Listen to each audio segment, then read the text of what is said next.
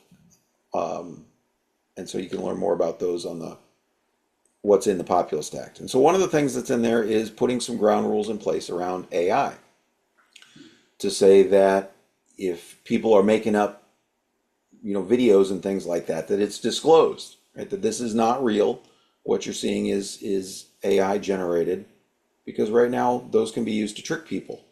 Mhm. And so, okay, you can make all sorts of cool stuff, but you have to tell people about it, all right? Truth is important. You got to be accountable.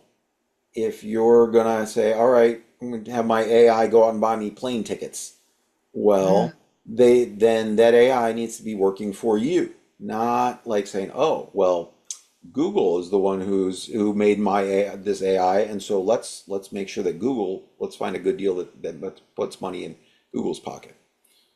So the Populist Act would make sure that any AI agents have a responsibility, have a duty to you, and not the Mhm. company who made them.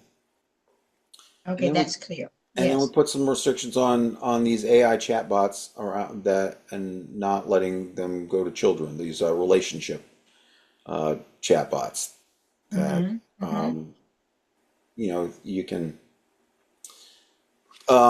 yeah, those aren't products for kids. Those so, and then we can also put restrictions on what the government does, and make sure that AI can be a tool, but can't be weaponized against the American people, not be used for surveillance systems, not be used for, social credit scores or anything like that, and definitely not to make decisions about judging people innocent or guilty. Those are jobs for humans, not algorithms. So we can Very, fix we can fix yeah, these things in this country. yeah, yeah. Very good topic today, and it reaches each and every one of us. This is not something that, as I usually say, if it doesn't affect you, maybe it's someone you know, but this is something that we all have to deal with. So we're going to end this particular segment, and guess what? I'm not going to tell you what we're going to talk about. I want you to show up because you have an interest in this. I want you to subscribe to this channel so that you can continue to come back, bring a friend, and tell them this is valid information that you need to know. So until the next segment, Bryant, thank you for being on again. And Thank viewers, you. thank you for showing up again. And until next time, have a great day.